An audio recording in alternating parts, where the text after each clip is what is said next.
사도신경 하심으로 오늘 기도회 시작하겠습니다. 나는 전능하신 아버지 하나님 천지의 창조주를 믿습니다. 나는 그의 유일하신 아들 우리 주 예수 그리스도를 믿습니다. 그는 성령으로 잉태되어 동정녀 마리아에게서 나시고 본디오 빌라도에게 고난을 받아 십자가에 못 박혀 죽으시고 장사된 지 사흘 만에 죽은 자 가운데서 다시 살아나셨으며 하늘에 오르시어 전능하신 아버지 하나님 우편에 앉아 계시다가 거기로부터 살아있는 자와 죽은 자를 심판하러 오십니다. 나는 성령을 믿으며 거룩한 공교회와 성도의 교제와 죄를 용서받는 것과 몸의 부활과 영생을 믿습니다.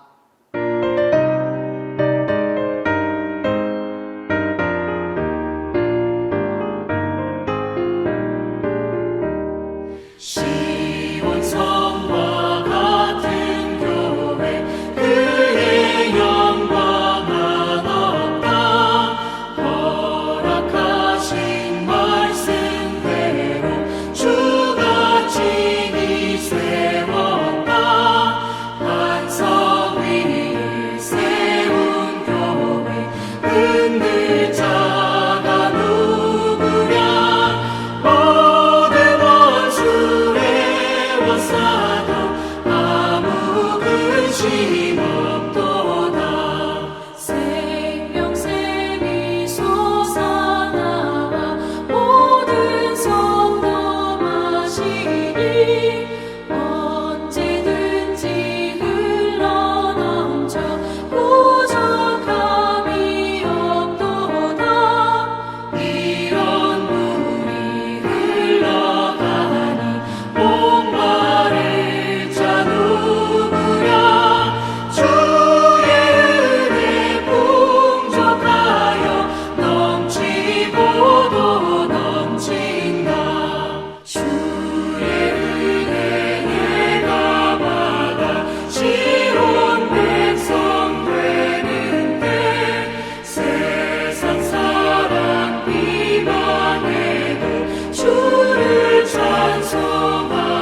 오늘 우리에게 주신 하나님의 말씀은 마태복음 16장 13절에서 20절입니다.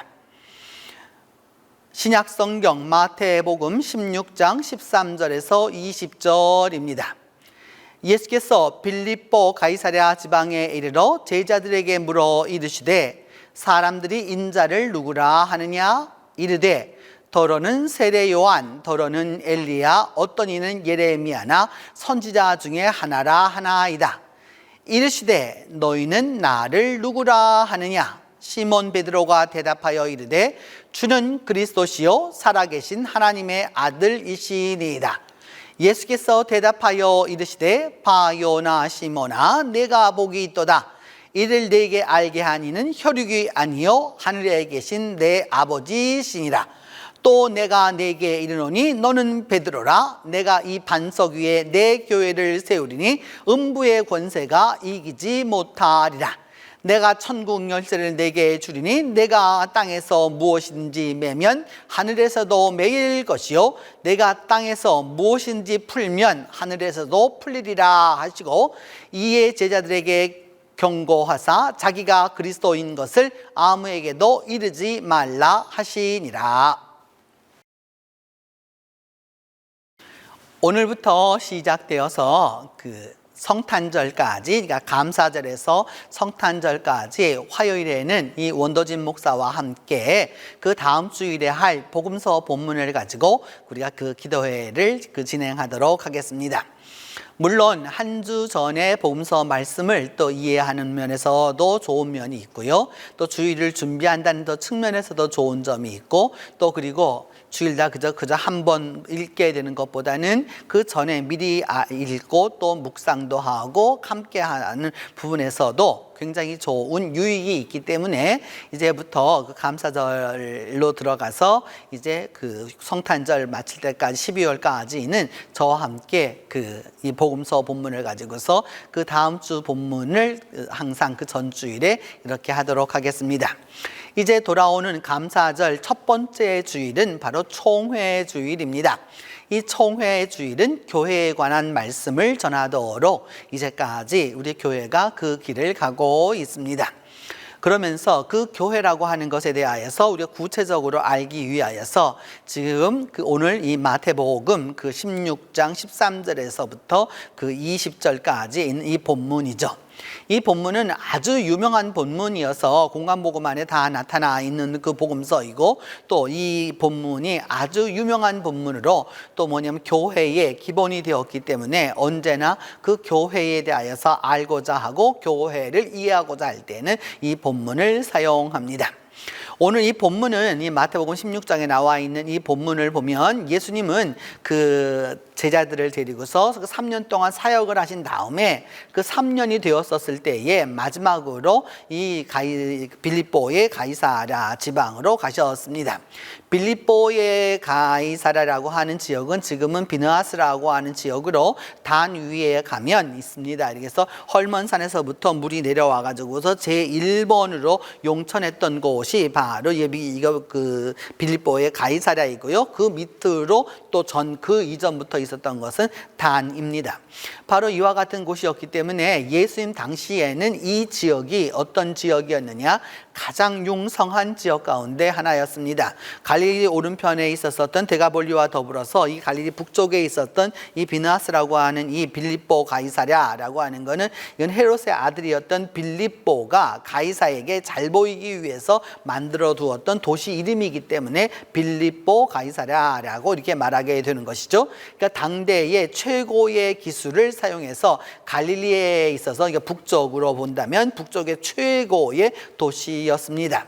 그것이 바로 빌립보의 가이사랴에 있는데 이제 3년을 다 가르치신 예수님은 제자들을 데리고 이곳에 오셔서 그 제자들에게 물어보셨습니다.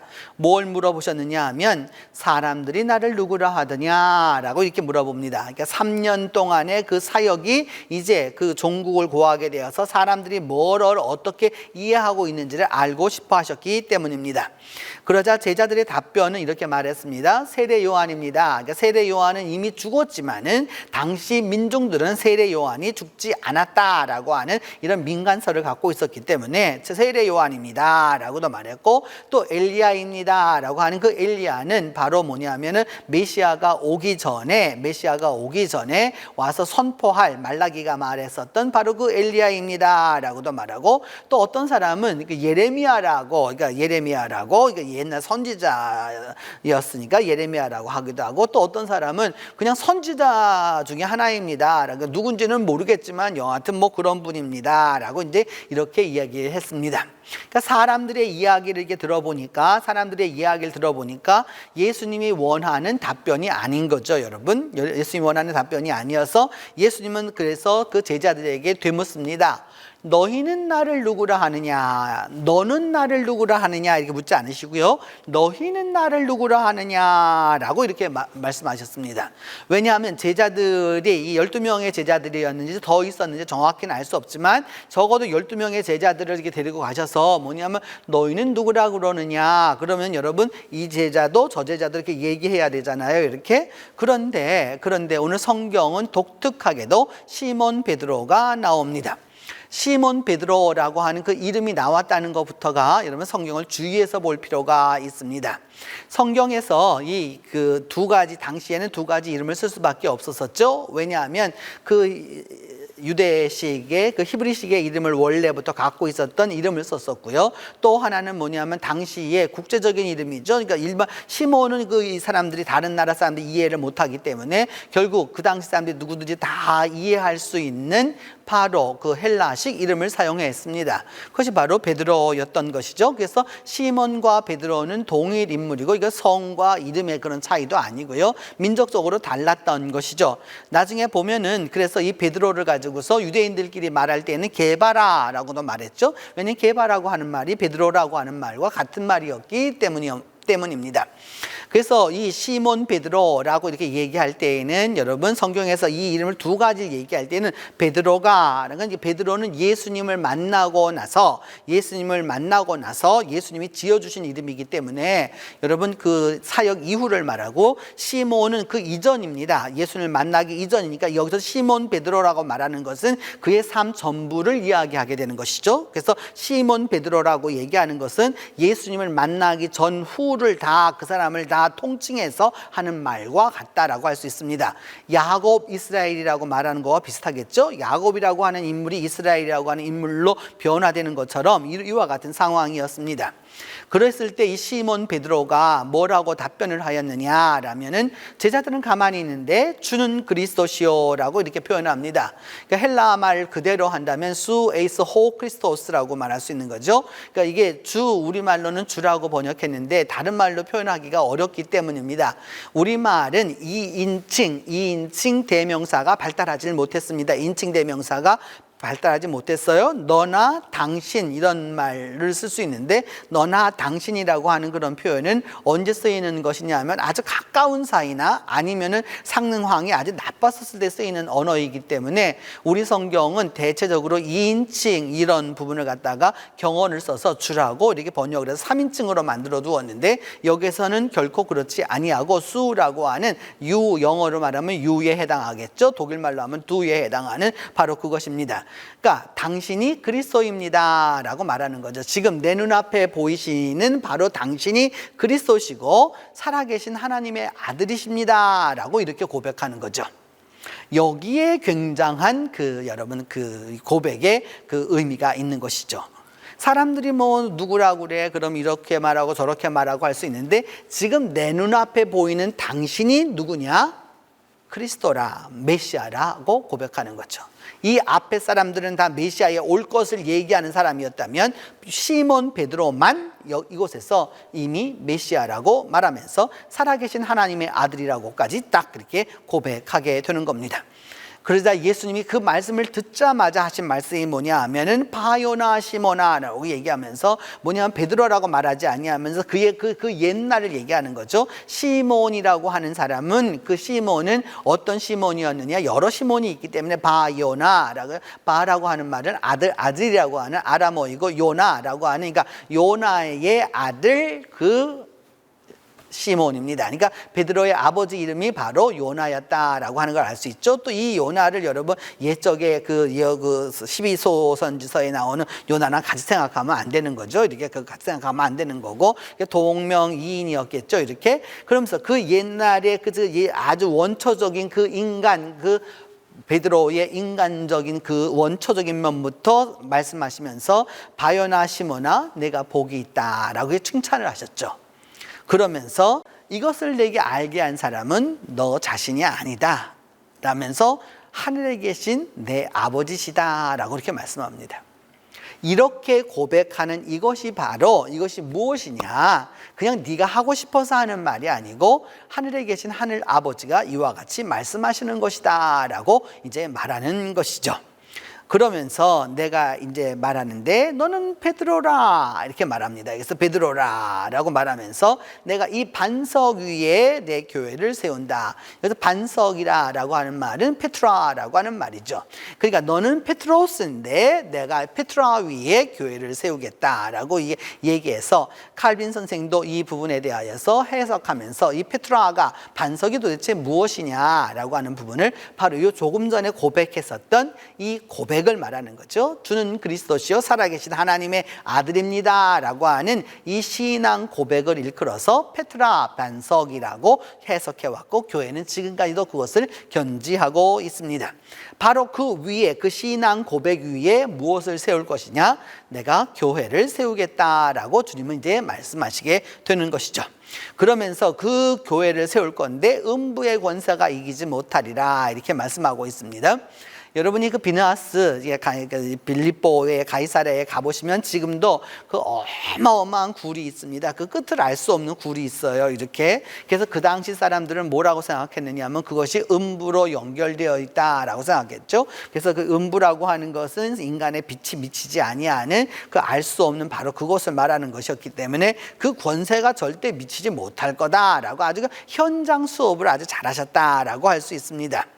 그러면서 이때 그 유명한 말씀하시죠. 천국 열쇠를 내게 준다라고 말씀하시면서 그 천국 열쇠는 그래서 내가 땅에서 매면 하늘에서도 매일 거고 여기서 풀면 하늘에서 풀리게 될 거다라고 이제 이렇게 말씀하셨습니다.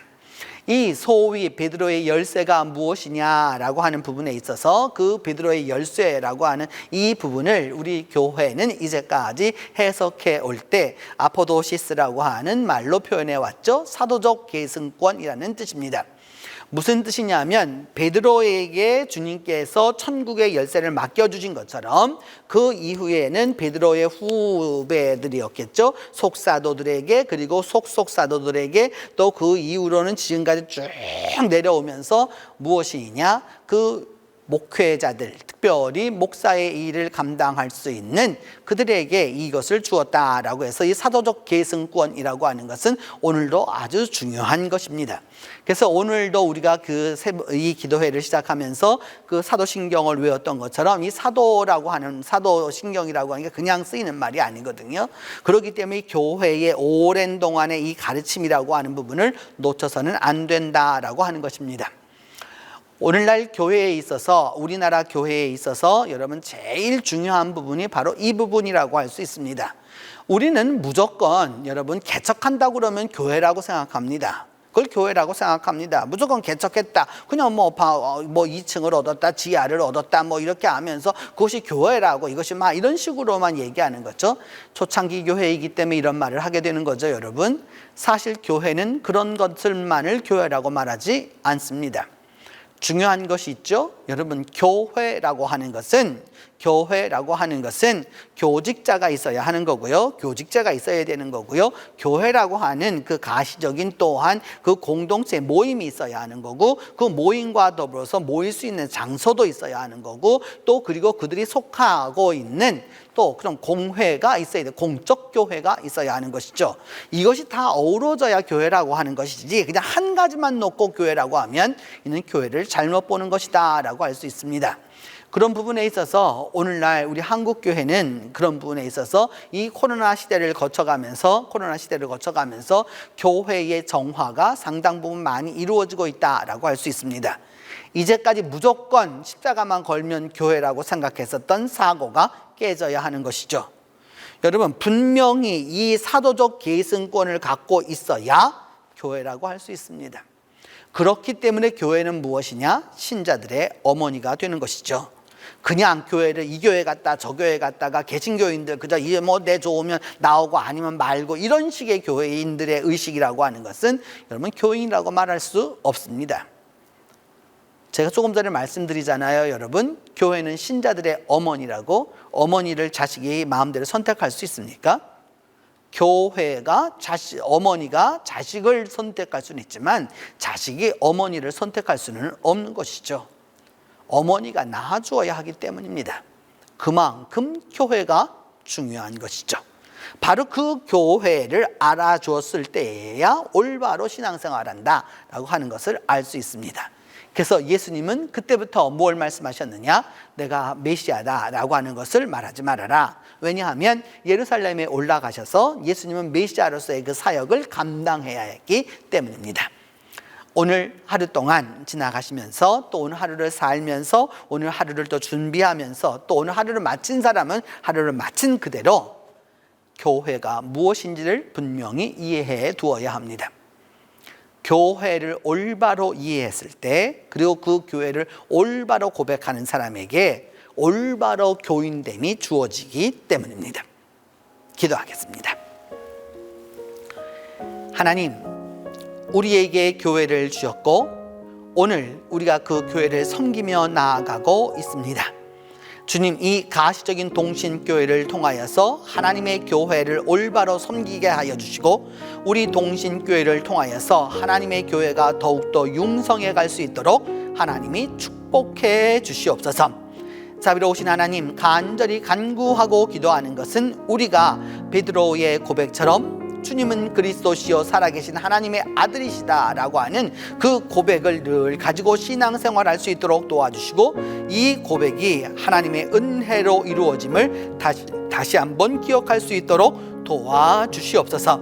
주님, 우리 총회를 기억하여 주시고 노회도 기억하여 주셔서 주님, 우리 이 총회와 노회가 바로 섬으로 말미암아 각각의 지교회들이 더욱더 주님 안에서 올바로 나아갈 수 있도록 하나님이 함께하여 주시기를 간절히 기도하고 원합니다.